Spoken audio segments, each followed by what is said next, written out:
Dragon Trainers, it's me, Toothless Lover 10, and as I was saying in my preview I posted a while ago, this episode's all about the Night Fury, where they come from, their origins, and what we're expecting from the third and final movie.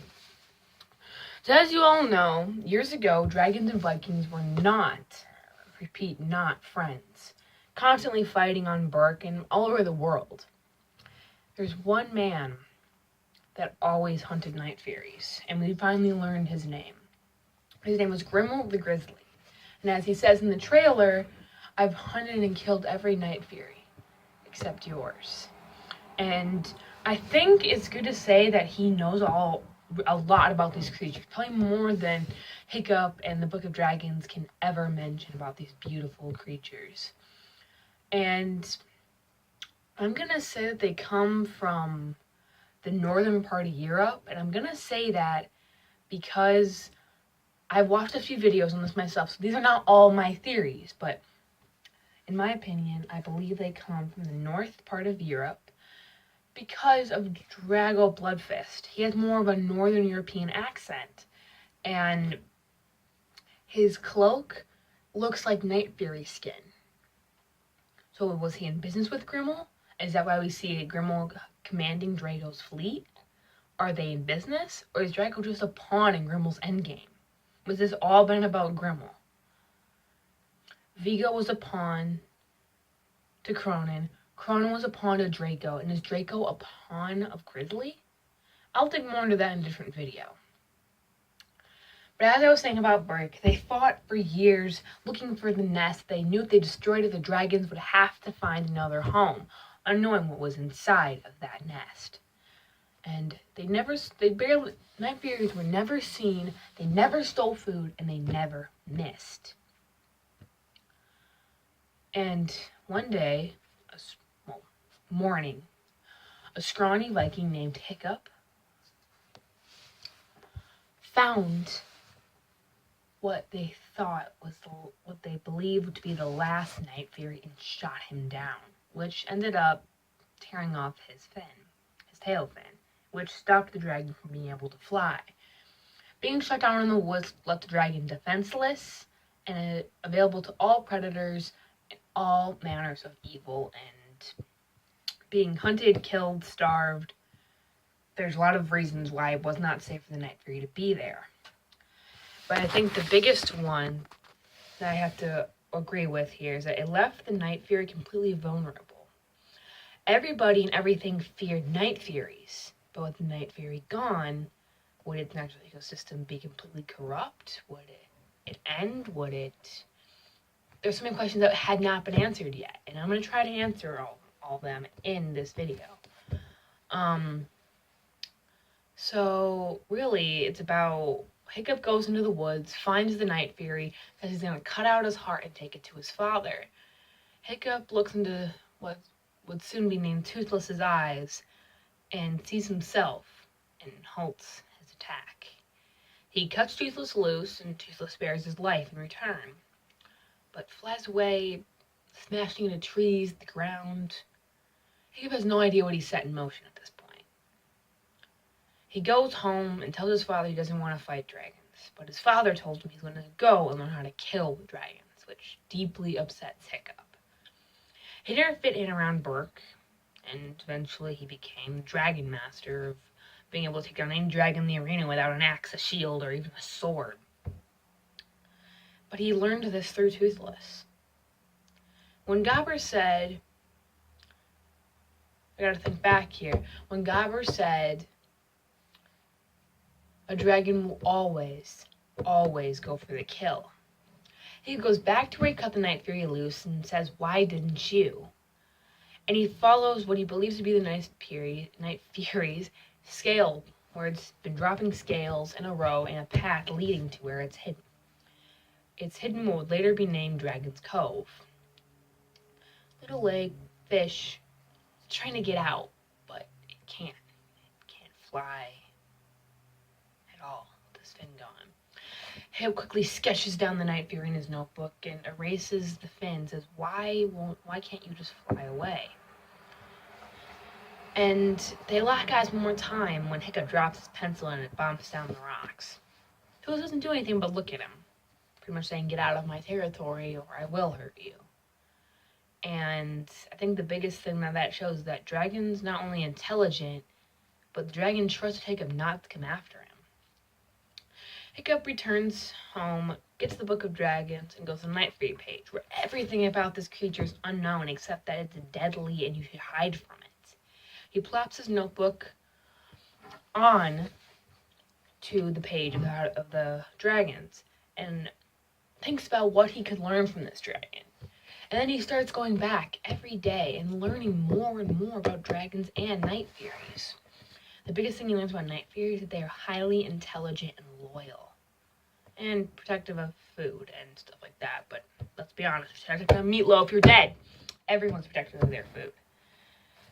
But they start riding together for the first time in the first prototype of a tail, which is a massive success. Toothless can fly, but not without Hiccup. This proposes a problem, though.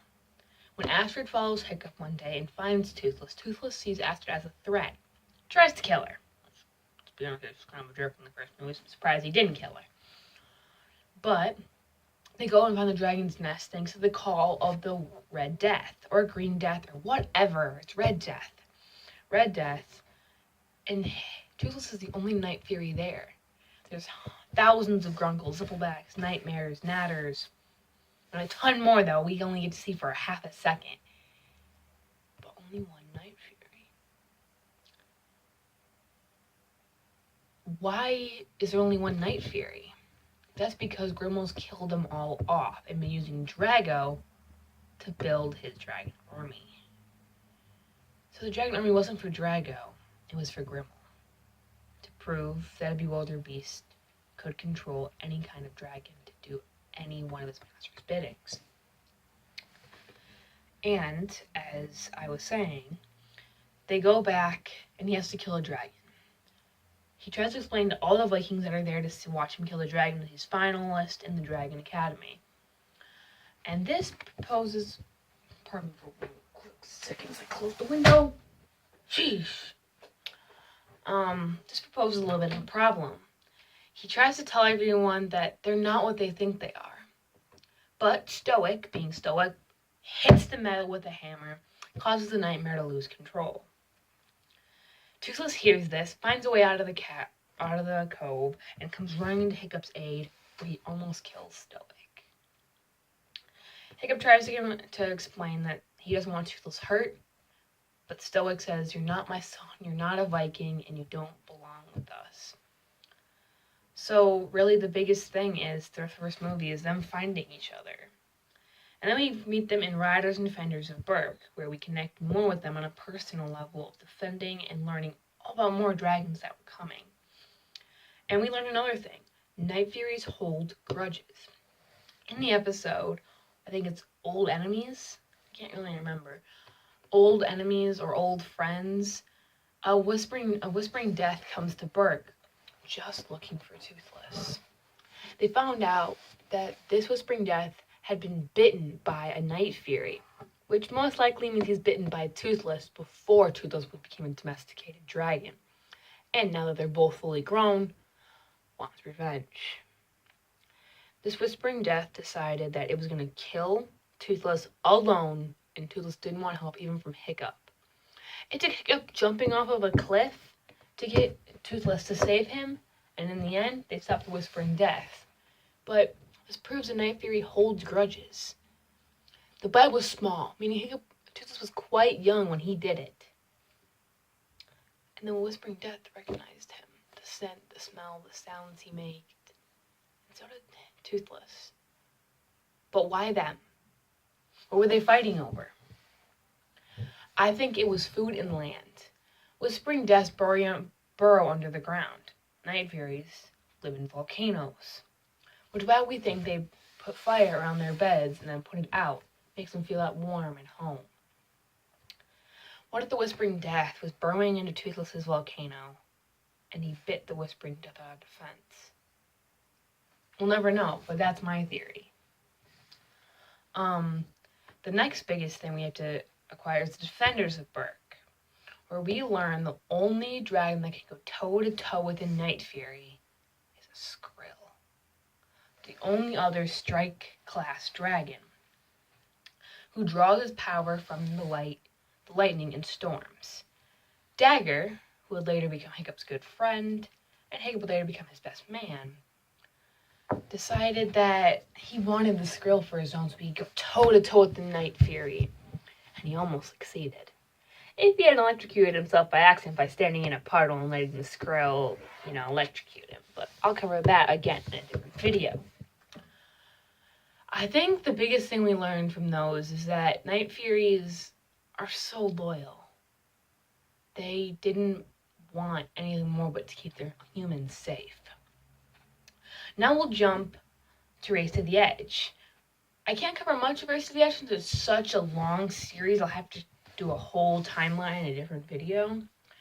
But pretty much, Toothless helps Hiccup find a map beyond the archipelago.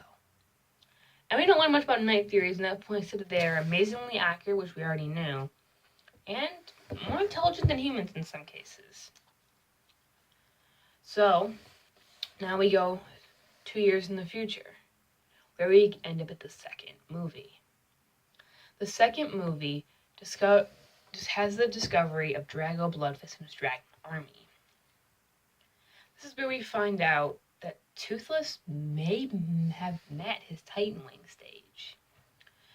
His back begins to glow, his nostrils glow, and he faces a Bewilder Beast that usually only is challenged by other Bewilder Beasts. But this is not a permanent change, which makes me question, sorry, the clouds are going over the sun, we're gonna have some odd lighting here, is that he beat him. A Night Fury beat a Bewilder Beast, but the change wasn't permanent. Toothless didn't stay a Titan Wing. The blue went away and he became Alpha. What did we learn? That Night Fury is the only dragon that go back and forth between Titan Wing and normal sized? It's like, I don't understand. Why was the change not permanent? I think that is because he has not met who he later meet to make him, I'm going to say it, sexually mature, which is when a dragon becomes a Titan Wing. And I think that will be answered in the third and final movie, which has not come out yet, but I'm just going to give you a bunch. This is mainly all theories in this part of the video. Is that, what if the Light Fury is Toothless' soulmate? And that, by the end of the movie, he'll become a Titan Wing, making him sexually mature and able to withstand being a Titan Wing. And I think when he goes down to the hidden world to stay with her, he'll finally find happiness. That might be why in the trailer we see him flying on his own. Maybe his family grows when he becomes a Titan Wing, and he gets a bunch of new skills. A lot of these questions haven't been answered yet, but I know will be answered in time. I'll keep digging, and I'll let you guys know what I find. I guess that's kind of it, Dragon Trainers.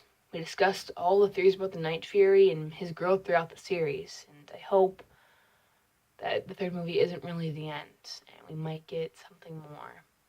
It'll be sad to see the series end soon. But there's so many dragons out there in so many different places. Do not go looking for the wrong sort.